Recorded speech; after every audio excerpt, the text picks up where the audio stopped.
তামিলনাডুৰ নামাক্কলত অনুষ্ঠিত হোৱা ৰাষ্ট্ৰীয় মহিলা টাগ অফ ৱাৰ চেম্পিয়নশ্বিপত চতুৰ্থ স্থান লাভ কৰা অসমৰ শোণিতপুৰ জিলাৰ মহিলা দলটিক কালি শোণিতপুৰ টাগ অফ ৱাৰ এছ'চিয়েশ্যনৰ উদ্যোগত আৰু তেজপুৰ অসমীয়া ক্লাব আৰু শোণিতপুৰ জিলা শৰীৰ চৰ্চা সন্থাৰ সহযোগত ৰঙাপৰা মহাবিদ্যালয় প্ৰেক্ষাগৃহত বিশেষভাৱে সম্বৰ্ধনা জ্ঞাপন কৰা হয়।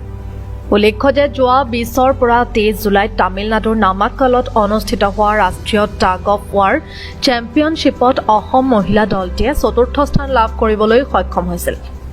অসম মহিলা দলক প্ৰতিনিধিত্ব কৰা খেলুৱৈসকল ক্ৰমে মায়াশ্ৰী স্বৰ্গীয়াৰী, পদুমী বসুমতাৰী, নিজলা মৌচাহাৰী, গণৰাণী স্বৰ্গীয়াৰী, ৰূপালী নাৰ্জাৰী, নিজৰা ৰামচিয়াৰী, বনশ্ৰী বড়ো, ছদ্মশ্ৰী বসুমতাৰী, মীনা বসুমতাৰী, ৰৈমালী মুছাহাৰী আৰু দলটিৰ প্ৰশিক্ষক হিচাপে হাইনাশ্ৰী ৱাৰীয়ে আৰু মেনেজাৰ হিচাপে অংশগ্ৰহণ কৰিছিল সালামত দিৱানে। এই খেলুৱৈসকলক উৎসাহিত কৰাৰ বাবে শোণিতপুৰ জিলা টাগ অফ ৱাৰ এছ'চিয়েশ্যনৰ উদ্যোগত ৰঙাপৰা মহাবিদ্যালয়ত এই বিশেষ সম্বৰ্ধনা অনুষ্ঠানৰ আয়োজন কৰা হয়।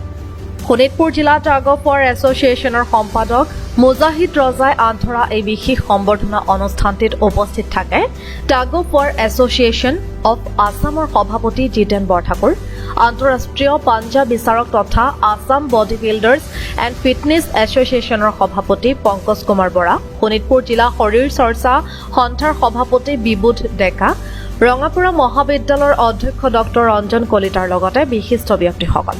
টাগ অফ ৱাৰ এছ'চিয়েশ্যন অফ আছামৰ সভাপতি জিতেন বৰঠাকুৰে অসম মহিলা দলক অভিনন্দন জনোৱাৰ লগতে আগন্তুক ছেপ্টেম্বৰ মাহত চুবুৰীয়া ৰাজ্য অৰুণাচল প্ৰদেশত অনুষ্ঠিত হ'বলগীয়া ৰাষ্ট্ৰীয় ফেডাৰেশ্যন কাপৰ বাবে অসমৰ মহিলা আৰু পুৰুষ উভয় দলকে কঠোৰ অনুশীলন কৰিবলৈ আহ্বান জনায়।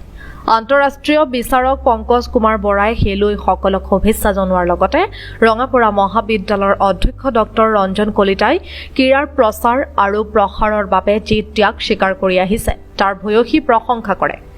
উক্ত অনুষ্ঠানত ৰঙাপৰা মহাবিদ্যালয়ৰ অধ্যক্ষ ডক্টৰ ৰঞ্জন কলিতাই ক্ৰীড়া ক্ষেত্ৰখনক আগবঢ়াই নিয়াৰ বৃহত্তৰ স্বাৰ্থত ৰঙাপৰা মহাবিদ্যালয় আৰু শোণিতপুৰ জিলা শৰীৰ চৰ্চা তথা তেজপুৰ জিলা ক্ৰীড়া সন্থাৰ মাজত এখন বুজাবুজি চুক্তি স্বাক্ষৰৰ বাবে আহ্বান জনায়। Bureau' report Agnigarh news.